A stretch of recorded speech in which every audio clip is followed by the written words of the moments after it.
Hi everybody, Randy Ridings with Countercurrent Kayaking 101.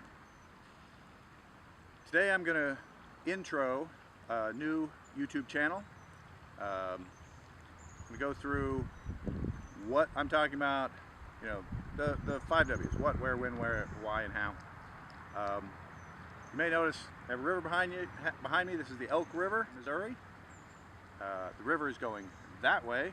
I will be going that way, which is what I mean by countercurrent kayaking, paddling upriver. I am at the Mount Shira, Missouri Conservation Area Access on the Elk River, a few miles away from Knoll, Missouri. Why do I do this? I'll pause here to show you the group of people that I normally kayak with.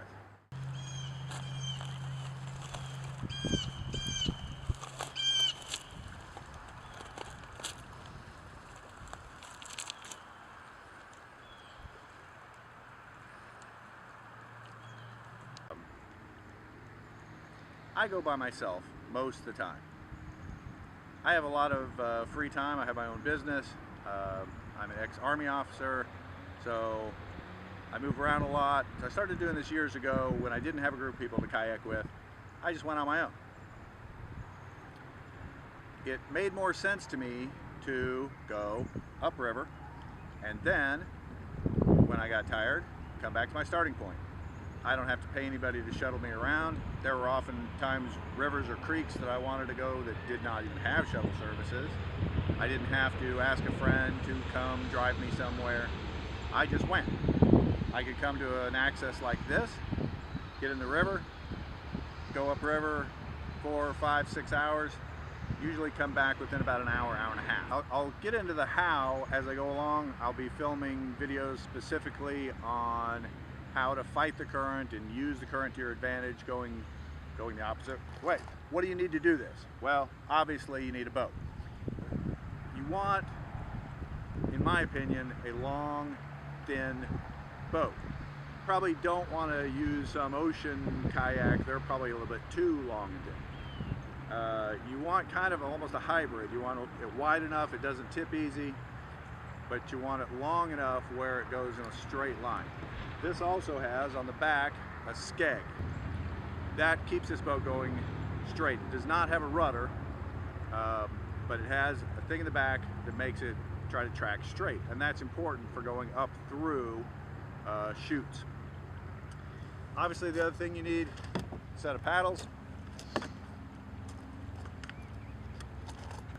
I don't go too fancy on my paddles. I do end up breaking a set maybe every year or two. The reason why you break them is you end up in shallows a lot and you hit rocks like that, or you pole sometimes like that, snap one. I wear gloves to do this. I recommend something like these. These are mechanics gloves. Buy them at hardware stores. Get them fairly tight because you don't want blisters. They will probably get wet during the day. PFD, personal flotation device. Most states say you have to have this with you. Up to a certain age you have to wear it, usually 12 to 16, somewhere in there. It depends on the state. Most states you don't have to wear them as an adult, and I usually don't. This river, and you might be able to tell, it's not very deep. Almost anywhere in this river, if I fell out of my boat, I could stand up. So I don't wear that, but I have it with me in case. Now, a few other things that I bring with me usually. There's a waterproof case. That's got my keys, wallet, and cell phone. That'll go inside the dry bag that the camera is now sitting on. I bring a pack with me like this. This is a hydration pack. I have water in there. I have some snacks. Things like that. I might get into some of the other things I carry. This is a monocular, and that's not too important today. It's more important on rivers I don't know, because then I can scout upriver visually and see what's coming. That's about the list of things I have. Hat, sunglasses. I like wearing bright colors, kind of the come rescue me, I'm over here colors. River shorts, kind of river shoes. I wear socks with them, and that keeps the gravel and sand out usually. Your feet stay wetter during the day if you get them wet, and you will be getting in and out of the boat. Another thing you want is a good sturdy rope on the front of your boat, because when you get out, and you want that within arm's reach, when you get out you'll grab a hold of that rope, and that's what you'll pull the boat up through some shallows. You have to get out sometimes. I mean, there are times when you just get to a point where you can't paddle against the current. Usually it's not the current itself, it's the fact that you get into such shallow water that you can't dip the paddle anymore, so you can't get enough force to go against that current. If you had the same current, deeper water, you could probably do it. Over here the water is only an inch or two deep. It'd be very difficult to come up through that. But the whole point of this is you kind of work your way around and try to find the best channel. All right, so when do you do this? Well, this is February 2017. I've done it all year round, but you got to be careful. Like I said, I do this by myself. So a couple of things. If I'm going to be out in the winter doing this, I'm going to dress better for it. You know, I'm going to dress with some waterproof stuff, and I will tell somebody where I'm going to be.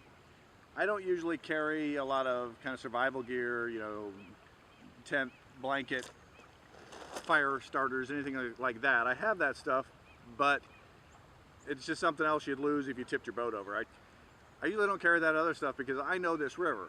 I'll never be farther than a couple of miles away from a town, and maybe a mile away from a road, this whole stretch of this. So I don't bother taking a lot of survival stuff. Now, if I went down the Buffalo River in Arkansas, you could be out there, you know, even if I was going upriver just for the day, I would take more stuff just in case night came down, I had a problem, I got wet, you know, I wanted to get dry, I'd take more gear. But here it's not that necessary.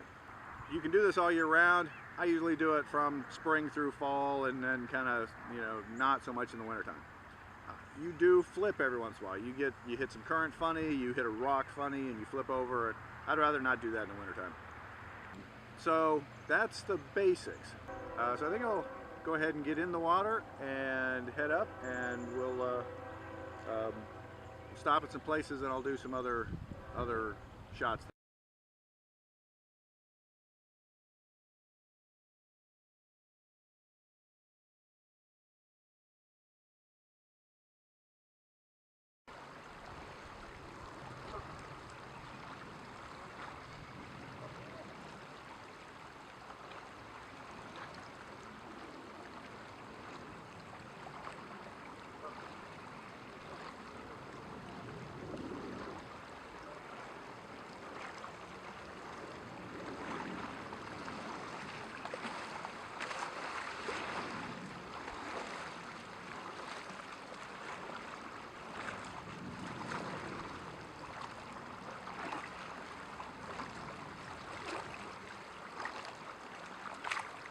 Hey, thanks for watching Countercurrent Kayaking 101 with Randy Ridings.